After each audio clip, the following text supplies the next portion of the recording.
l'Algérie, le Canada, un mélange qui a donné un joli produit, une belle expérience. Tout à fait, tout à fait. Écoutez, et pour ce qui est comment vous arrivez je ne sais pas comment dirais-je, comment vous arrivez à gérer cette responsabilité énorme, absolument, qui est celle d'être député. C'est-à-dire c'est un véritable travail, c'est pas le fait d'être payé pour rien comme on le fait ailleurs, particulièrement chez nous.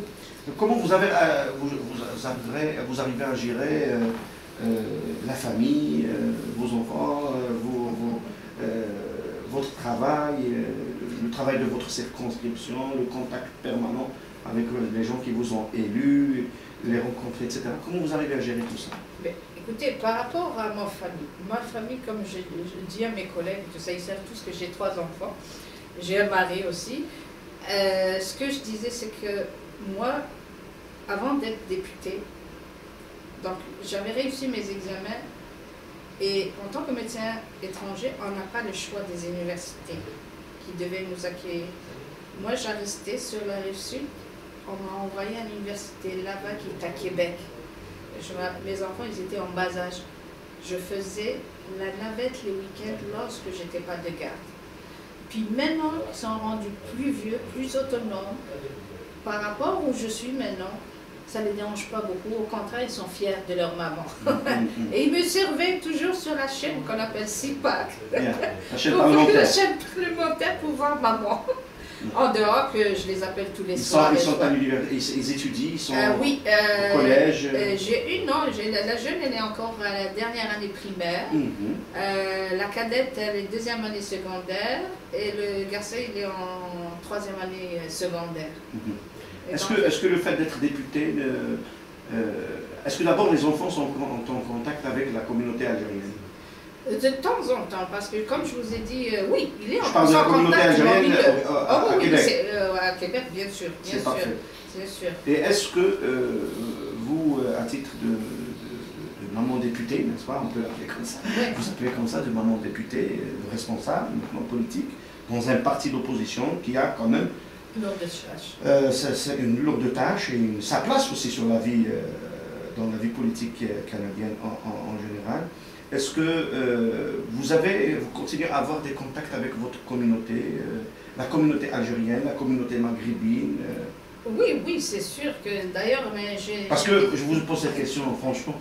Oui. Parce que généralement chez nous, en Algérie, on dit que dès qu'un député, enfin dès qu'un candidat est élu député, oui, il monte à Alger, il change de voiture, éventuellement il se marie ou il se remarie, il a un salaire, il a beaucoup de choses, il fait dans le business, et il oublie complètement, on dit ça, il oublie complètement, peut-être la majorité elle est comme ça, peut-être une minorité qui fait autre, sûrement.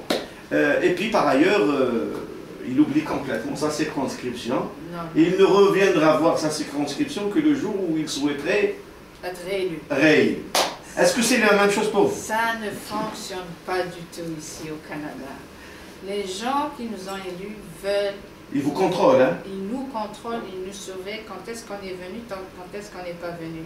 Et je peux vous dire que moi, je vous fais une confidence, mes enfants vont le savoir maintenant, s'ils vont aller sur votre espace.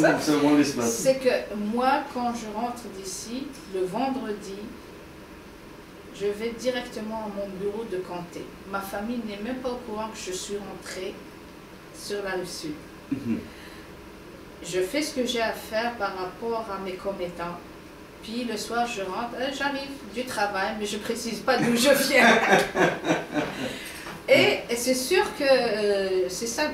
Heureusement, les enfants sont occupés aussi avec des activités physiques. Il y a plein d'activités sportives, leur tournée et tout ça. Puis ça me laisse le temps aussi, moi, d'aller à mes activités qui sont organisées dans mon comté et je dois être là. Et Dieu seul sait combien d'activités il y en a. En dehors de mon comté, je dois aussi aller dans des activités pour la commission des femmes. En dehors de la commission des femmes, il faut que j'aille voir mes amis. Puis mes amis proches me reprochent, disent on ne te voit plus, Jawida. Mais c'est parce que je n'ai plus le temps.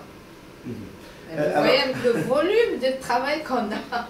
Mais je reste quand même, avec la technologie moderne, je reste en contact avec nous comptons en Algérie, Madame Jawida, nous comptons en Algérie faire dans l'exportation hors hydrocarbures du temps perdu.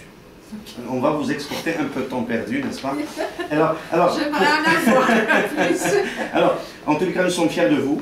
Nous Merci. sommes contents de cette rencontre. Et avant de peut-être de terminer cette rencontre que je considère très conviviale, merci d'abord de nous avoir facilité l'accès, le contact, la rencontre au niveau du débat, n'est-ce pas? Des questions au sein du Parlement ici à Ottawa. Moi, je vais repartir en Algérie et si vous avez un mot, quelque chose comme ça, que vous souhaiterez dire à vos compatriotes d'Algérie, je vois que vous êtes très attachés à votre pays. Absolument. Voilà, si vous dites ce que vous voulez, comme vous voulez, de la façon que vous voulez, à vos compatriotes d'Algérie. Qu'est-ce que vous voulez que je dise? Je dis que l'Algérie me manque beaucoup. Le littoral me manque beaucoup. Je suis une fille d'Alger, j'habite juste en face de la mer, au centre d'Antanville. C'est ça mon quartier où je suis née, où j'ai vécu. Puis c'est sûr que tout mon entourage, mes amis de l'université, mes amis de Hassim Saoud, mes voisins où j'ai vécu me manquent beaucoup. J'espère avoir la chance de les revoir lorsque je retournerai en Algérie. Puis aussi, je veux dire aux Algériens, je suis fière d'être algérienne et j'espère être à la hauteur pour vous représenter dignement ici au niveau du Parlement du Canada. Et je peux dire que tous mes collègues sont reconnaissants. Et d'ailleurs, je vais vous raconter une anecdote. Tout à l'heure, je fais partie de l'association parlementaire canado-africaine. Et j'ai eu, on a rencontré des gens de Namibie, des parlementaires. Puis on s'est présenté. Puis j'aurais dit, moi je suis une Africaine, mais d'Afrique du Nord. Je n'ai pas mentionné le nom d'Algérie, qu'il a reconnu que j'étais algérienne. Je lui dis, comment vous le savez? Il dit, oh, je sais les femmes algériennes, je connais les Algériens. Donc, ça explique tout. Oui.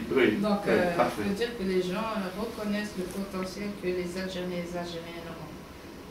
Peut-être que seuls les gens d'Alger, particulièrement le pouvoir en Algérie, qui ne connaissent pas le potentiel et la valeur de ses propres citoyens. Je sais que vous n'allez pas faire de l'opposition contre le pouvoir d'Algérie, mais par contre, vous faites de l'opposition au sein du Canada, au sein du Parlement. Absolument, le Parlement canadien pour être le prochain gouvernement. Inch'Allah. C'est mon plaisir, vous êtes les bienvenus quand vous voulez, ma porte est ouverte. Et lorsque mon agenda me le permet, ça me ferait grand plaisir de recevoir mes compatriotes ici.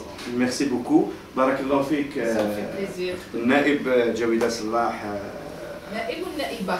احنا نقولوا النائب خاطرش النائبة في اللغة العربية تعني المصيبة.